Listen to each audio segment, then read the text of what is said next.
last one in bed gets no.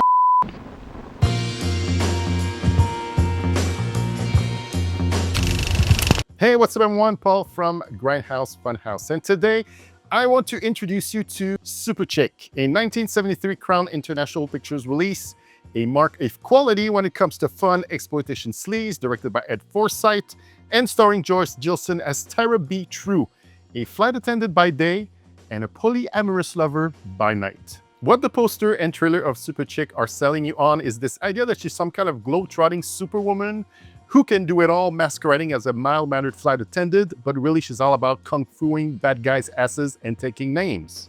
But really, it's a sex comedy about all the dudes she's got on her pleasure roster. She even narrates her own adventures for us. Right out of the gate, Tyra wants you to know just how painfully hot and irresistible she is. They kid me about being the prude of the airlines, but with my shape and measurements, I don't dare wear my uniforms form-fitting.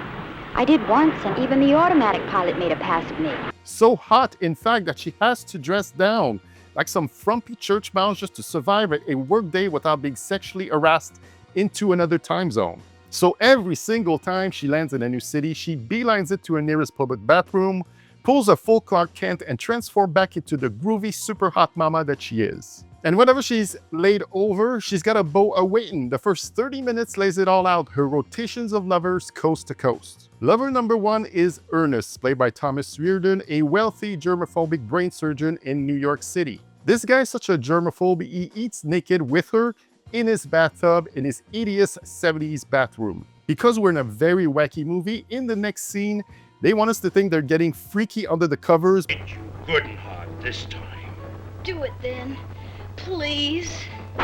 But plot twist, they're just playing blackjack with oversized cards. Maybe that's just one of their weird kinks, I don't know, but that's pretty much the extent of their relationship, her enjoying his riches. Lover number two is Johnny, played by Tony Young. A beach bum, a man's man, he lives on a houseboat in Miami, which he frequently uses to take Tyra to the bone zone. Poor Johnny though, he doesn't quite have the stamina to keep up with a horny gal like Tyra. Get yourself into this bed and make love to me all night long. What am I, some kind of super stud? I get what I want. Johnny also can't seem to hold on to his money. He's got some gambling debts owed to some unsavory people. Oh, I told you guys you'd get your money back. Shut up, Harris. And he uses Tyra's job as a flight attendant to his advantage to pay off said debt, which of course comes back later in the story. The final contestant in her lover roster is Davey, played by Timothy Wayne Brown, an LA-based pop music star in search of his next hit record. Tyra being his muse helps him make music, I'm using a lot of hair quotes here, wherever they can, in a theater, at his home, or on top of his piano, helping him bang out a new tune. It sounds terrific. There's even a bonus contestant, an unnamed Marine that she meets mid-flight. The poor guy's been stationed on some beach for 2 years and hasn't touched a woman in all that time. So she breaks the fourth wall to tell us what she'll do about it. I never was a super patriot, but there comes a time when you have to lie down and be counted.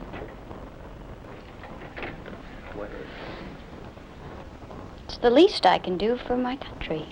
Doing her rightful patriotic duty for love and country by giving this Marine a penetrating experience in the plane's bathroom. Look y'all, Tyra is such a groovy chick that she's all about new experiences, so we watch her go on all sorts of wild adventures. One of those adventures is visiting a porn set, as one does while in Hollywood, with the friend of her rock star lover to pick up a very well-endowed woman on their way to a sex party. And that woman is none other than Yushi Dygard, who starred in 14 other porn flicks that year alone, and later pop up in the sequel to 1968 Vixen, which I reviewed recently, 1975 Super Vixens, which I will review at some point.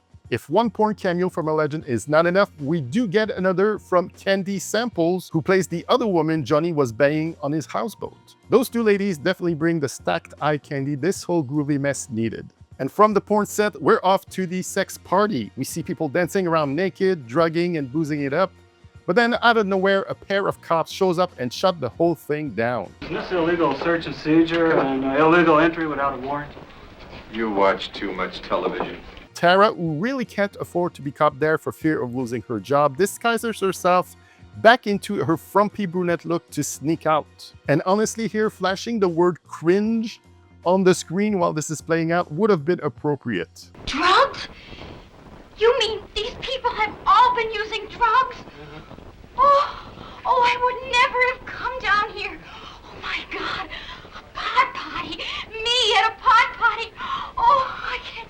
What would my father say? As she runs off in classic 70s exploitation movie fashion, rape inevitably rears its ugly head when a biker gang confronts her. But right before that goes down, we get a flasher gag, which I sort of chuckled at. What do you think of what I've got, huh? Oh, you poor thing. Not very much, is it? It's the sort of comedy you're getting here. Cringy, lots of corny lines, very self-aware with its fourth wall breaking, but all weirdly charming coming from Joyce Jillson. Then out of nowhere, the one and only Dan Haggerty of Els and Repo Jag fame shows up as one of the bikers. He tosses out a self-aware fourth wall breaking line. Hey man, why don't we just knock off the motorcycle movie talk and gangbanger? Before Tara kicks all their asses off screen and Dan Haggerty gives her props. You ripped my hat and jacket! She took my bike! That's some super mama. Another cameo comes courtesy of John Carradine, who probably needed to pay rent that month. He basically plays himself as a low-budget horror movie star. Tara answers his ad in an underground paper because apparently before kinky apps existed, you just threw a sex ad in the classified and hope for the best. She shows up looking for her next new experience, but when he opens the door, she's instantly turned off. She tells him she doesn't want to make it with a decrepit, perverted old man that's used to pain, so she's on to her next adventure. I don't care what you do. Just do that again, hit me again, beat me hard. Oh. Now you're probably thinking, hey, where's the ass-kicking action I was promised? After all, she is Superchick. Well, she heads to her karate class in the valley. Gotta keep that particular set of skill at the utmost level. She does spars with a karate champion from Japan who mocks her at first because, of course, she's just a woman. But Tara Beatrue won't be fucked with, and she absolutely annihilates him on the mat. Holy shit. And obviously, she'll put those skills to good use as the movie climaxes when she tangles with some associate of Johnny who, as I mentioned earlier, is in debt with some shady people. So they'll try to put off an in-flight heist. But thank God, Superchick is there to thwart these dastardly rascals.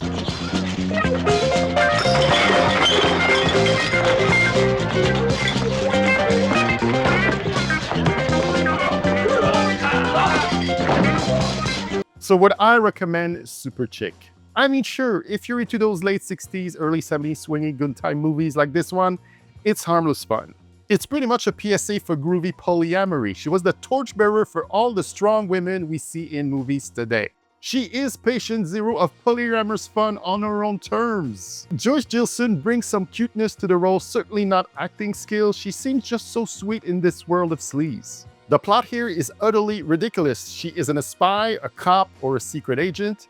She's just a sexed-up flight attendant with multiple different identities, with multiple different men that she likes to bang.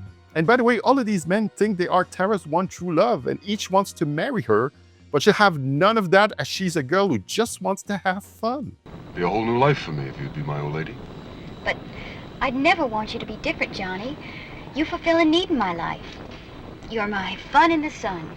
It's like a mild blend of feminism and sleaze, heavier on the sleaze, with an ending that comes across wonderfully modern. Add to that some pretty ladies, lots of cringe comedy, and some top-notch John Wick-like action. That's an overall smutty good time. As for how you can watch Superchick right now, it's either on a very expensive out-of-print DVD, or you can stream it on Plex. The links will be in the description below. So this was my take on Superchick. If you liked it, give it a thumbs up. It helps me get more visibility out there. Subscribe if you haven't already. That helps too. Have you seen Superchick? Planning to? If so, let me know your thoughts in the comments. As always, thanks for watching, and I'll say to you, ciao bye for now.